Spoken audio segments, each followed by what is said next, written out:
Good evening, and welcome back to the edge of the abyss. Tonight, we explore a fear far more intimate than ghosts or digital demons, the terror that comes when your own body, the very vessel of your existence, turns against you. We delve into the whispered reports of the fade-out, a condition so insidious, so fundamentally horrifying, it threatens not just life, but the very concept of self. For centuries, humanity has battled plagues and diseases, forces that attack us from without. But what if the enemy resides within? What if a sickness could steal your identity, dismantle your consciousness, and leave behind only a distorted echo of what you once were? This isn't a story of infection. It's a chronicle of erasure, a slow, terrifying descent into becoming something other. The first credible reports of the fade-out emerged from isolated communities deep within the forested regions of the Pacific Northwest around a decade ago. Initially, it was dismissed as a unique form of dementia or a local variant of a known neurological disorder. The symptoms were subtle at first: minor memory lapses, a fleeting sense of disorientation, an unusual sensitivity to light and sound. Those affected, mostly older individuals, would complain of feeling unplugged, a sensation of their thoughts being slightly out of sync with their words. Local doctors, already struggling with underfunded clinics, noted in unsettling detail, these patients often had a peculiar, almost translucent sheen to their skin, as if their blood vessels were fading, their complexions becoming unnaturally pale, and a strange faint tremor would sometimes run through their hands, like an invisible current passing beneath the skin. As weeks turned into months, the condition progressed, and its true horror began to unfold. The memory lapses became more severe. Patients would forget close relatives, their own addresses, or even how to perform basic tasks. But it wasn't just memory. It was a profound loss of self. They would stare blankly at their reflections, unable to connect with the image staring back. Their voices would become monotone, their expressions flat.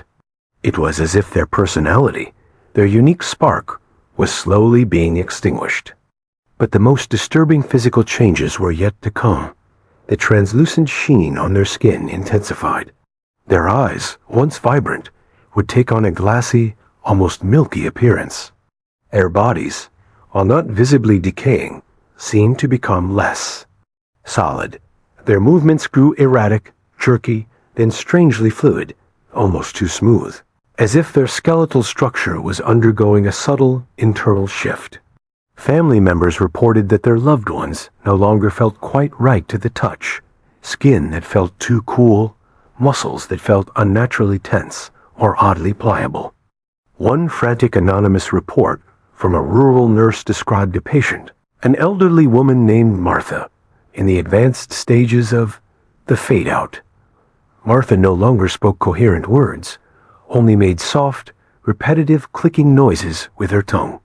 Her skin, the nurse wrote, was almost entirely transparent, revealing the underlying network of veins and arteries like a biological roadmap.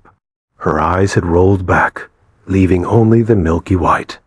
And at night, the nurse swore she could hear faint whispers emanating from Martha's flesh itself, soft, dry sounds like leaves rustling or insects skittering beneath the skin. It wasn't Martha's voice. It was something else, something inside her, trying to communicate. Panic began to spread through these isolated communities. People saw their neighbors, their friends, their family members slowly transform into these hollow, whispering husks.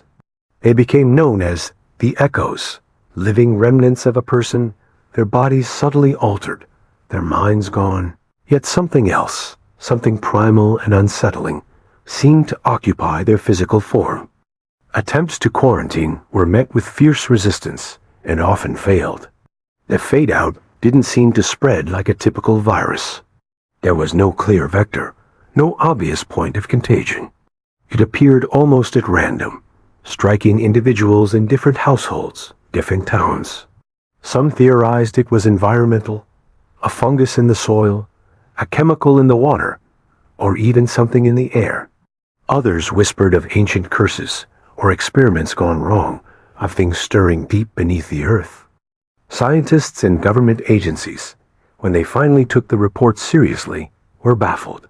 Biopsies of affected tissue showed inexplicable cellular anomalies, cells that seemed to be reorganizing themselves, losing their specialized functions, becoming a uniform, undifferentiated mass. Brain scans revealed a complete shutdown of higher cognitive functions, replaced by a strange rhythmic electrical activity that mirrored the whispers heard from the echoes. It wasn't brain death.